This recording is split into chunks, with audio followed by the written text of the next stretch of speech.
অসমৰ সাংস্কৃতিক ৰাজধানী বুলি কোনখন ঠাইক কোৱা হয়? শোণিতপুৰ, গুৱাহাটী, যোৰহাট, লখিমপুৰ।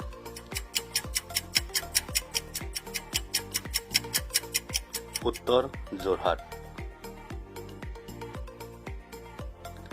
অসমৰ কোনখন ঠাই পূবৰ মানচেষ্টাৰ বুলি জনাজাত? গোৱালপাৰা, শুৱালকুছি, হাফলং, যোৰহাট।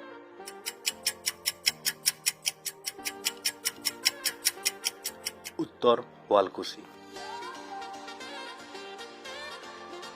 অসমৰ কোনটো ৰাষ্ট্ৰীয় উদ্যানক পূবৰ আমাজন বুলি জনাজাত? মানাহ ৰাষ্ট্ৰীয় উদ্যান, দিহিং পাটকাই ৰাষ্ট্ৰীয় উদ্যান, কাজিৰঙা ৰাষ্ট্ৰীয় উদ্যান, ওৰাং ৰাষ্ট্ৰীয় উদ্যান। উত্তৰ দিহিং পাটকাই ৰাষ্ট্ৰীয় উদ্যান। কোনখন ঠাইক অসমৰ স্কটলেণ্ড বুলি জনাজাত? মংগলদৈ, জাগিৰোড, হাফলং, হাজো।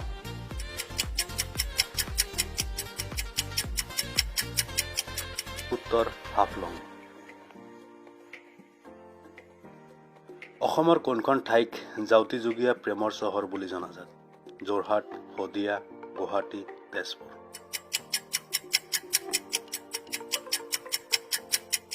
উত্তৰ তেজপুৰ। উত্তৰ পূব ভাৰতৰ প্ৰৱেশদ্বাৰ বুলি কোনখন ঠাইক কোৱা হয়? ডিব্ৰুগড়, শদিয়া, গুৱাহাটী, ধুবুৰী।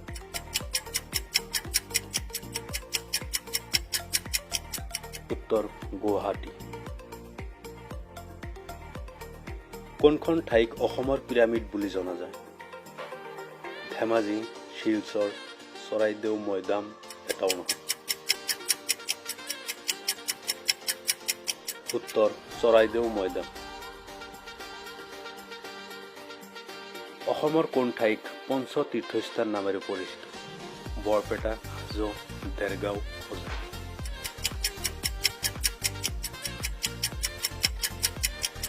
উত্তৰ হাজো।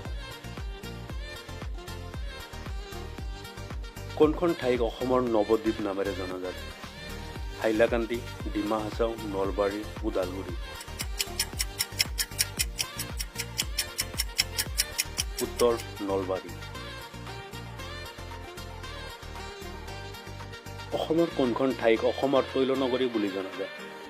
বঙাইগাঁও, গুৱাহাটী, যোৰহাট, ডিগবৈ।